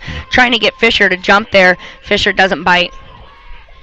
Coach, Wacholtz leading the team on the season with 10 stolen bases on the year. Ah, there it is. So absolutely Coach Kraft putting her in position. Pignoni with 8, so you know she has some speed down the first base line. She has some power, but maybe some slap ability as well. Just goes to show the adjustments that the Palomar hitters are making. They did not even score until the 5th, and now it is 6 runs on the board. Swing and a miss on the 1-2, and Pignoni down on strikes. Pamplin gritting it out. Absolutely, that's a great pitch by Pamplin right there. That's a big out with a runner on second and third. Now the only way these runners score is a base hit. Sac fly's not going to cut it, so really nice job by Pamplin right there. Samantha Renteria, a dangerous hitter, batting .430 on the year. Swing and a miss. Actually, it looked like she got a tip. Absolutely. You can see how much English is on that pitch with that screwball. Renteria stepping out with that front foot and still getting jammed. You can tell that late break is really giving some trouble to Renteria here. 6-4, bottom of the 6th. Palomar 3 outs away and looking for a little bit more padding. That one back to Pamplin. She fields her position over to first. And 3 outs away are the Comets with a date with San Mateo. Back in a moment here on SoCalCollegeSports.com.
Top of the 7th, 6-4. Palomar 3 outs away from facing College of San Mateo. The Bulldogs await the winner.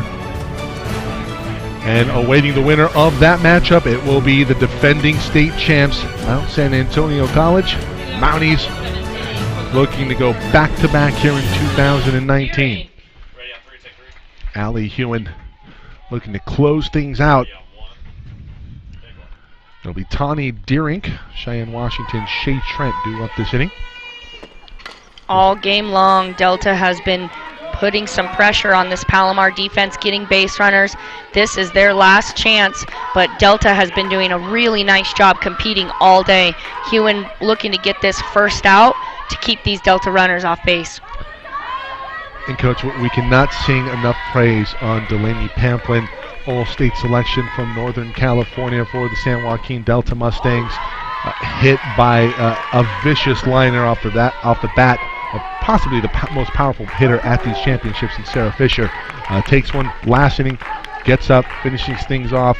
And she's been terrific here today. It was 3 errors. It really cost the Mustangs the 6 runs on the board. Absolutely. You know, I'm a coach from the South, so I have not got to see Delta compete, and watching Pamplin this weekend was really, really impressive. You could tell she was a competitor, and regardless of what happens this game, she should be really proud of her performance. Yeah, as an opposing coach, you probably don't want to see a lot of her. Yeah, no, I'm glad they're way up there. I'm just fine without having to see her. But as a fan, you can only admire the work that she's put in throughout her career. Absolutely. 1-2 now on Deerink. High rise ball there, 2-2. Hewen doing a good job again getting ahead of these hitters. Once she's been with that 0-2 count, she has been trying to work that rise ball up, and Deerink doing a nice job being disciplined, not chasing that ball up and out of the zone. She knows she's important to get on base, so having a really nice disciplined bat here. The 2-2 here from Hewen. Low. Don't fill it up. Mike Cepeda, Jess Stornoff, Monica Tantling. I get that right? Tatlinger. Tatlinger. Yep. Excuse me. That's all right. Just don't forget the GER. GER. Gotcha. Hewen 0-2. Deerink being able to work this 3-2. Hewen needs to pound the zone here. 3-2. She does just that. Pops her up. Over to Jeff in the stands. He's prepping for game 2. Hewen just muscling up that pitch, really just challenging Deerink to try and catch up to it. She knows they have a 2-run lead, so being able to go right at this hitter, that insurance run delivered by Wackles is coming up huge right now. 3-2 inside ball 4, so a leadoff walk here in the top of the 7th. We'll have a discussion between Kendall Cates and Allie Hewen. Delta has been challenging all day long, and right now is no exception. Every game I've watched them play as well, they've had a lot of base runners, been getting some timely hits. They're not going to make this 7th inning easy for Palomar here. And that one just missed for Allie Hewen. Chasing 2, Delta's not going to be bunting here. They know they have to hit. So expect these 2 runners on. If these 2 runners get on, I would expect to see a bunt to work for that tie. But right now, the only way that's going to happen is if they can get 2 runs on by swinging and getting that base hit up. Coach, you have a pretty good bat at the plate right now. Cheyenne Washington, 7 home runs on the season. You see the rally, whatever that is. Is that the rally blimp? No, the like rally cob of corn on the cob, yeah. Cob of corn hat. That is impressive. It sure is. Mustangs trailing by 2 here. Top of the 7th, 1 on. 0-1 on Cheyenne Washington. 0-2 now. Throw over to first from Cates. Not in time to Penrod. Washington's swinging at the first two pitches she sees. First one's fouled off straight back, but just missed. So Hewen coming right back with something off speed, trying to get her a little less settled in. I think she might go back to the off speed here, Coach. Yeah, I would expect that, or up in the zone. 0-2 just misses on the outer half. We'll see it again.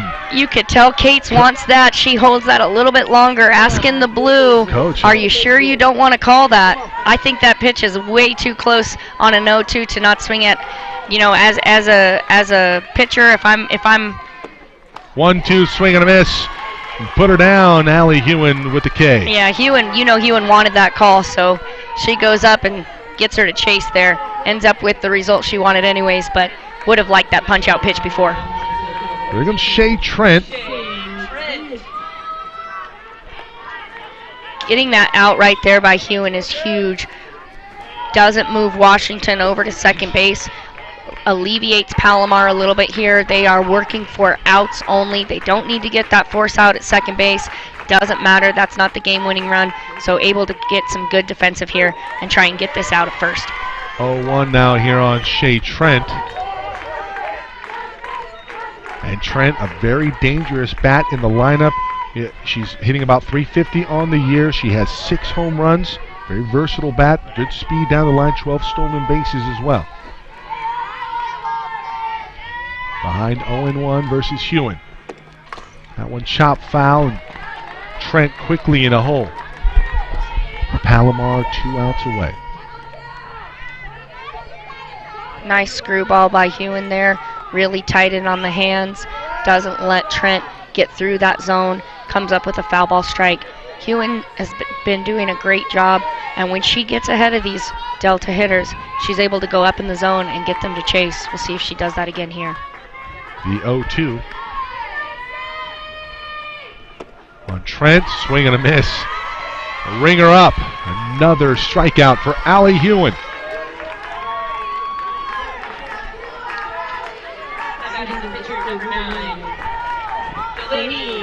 Trent, no chance on that one. Hewen, just a great at bat, pitching wise for Allie. And here comes Delaney Pamplin. Remember last time Pamplin saw Hewen, she shortened up and hit that ball straight away center with that line drive. You know it's got to be going through her mind a little bit right now. She's got 2 outs. This could be possibly her last at-bat. Is she a freshman, Pamplin? I don't believe so. So she's a sophomore, so she's thinking there, is this my last at-bat in that Delta uniform? Looking to try and have a good quality at-bat here against Hewen. Behind 0-1. Pamplin steps out a little bit. Looking to go over to first, and that will do it. The season ends for the Mustangs. Palomar moves on. They will face College of San Mateo, the Bulldogs. 1 win away from facing the defending state champs. Where does that ball go? Zach. Yep, where does that ball go? To no other but Sarah Fisher, able to come across and deliver that final out. But again, I know we said it, kudos to Delta and an amazing season that they had fighting through that loser's bracket, and I can't say enough about Pamplin. Really nice job by her in the circle to lead her team through this state championship. Really victimized by those 3 errors there in the bottom of the 5th, and that was the difference. 6-4, your final here on Game 1, Day 4 of the 2019 3C2A Softball Championship from Bakersfield. For everybody here at SoCalCollegeSports.com, signing off. We'll see you in about 45 minutes for Game 2 on the day, College of San Mateo and Palomar.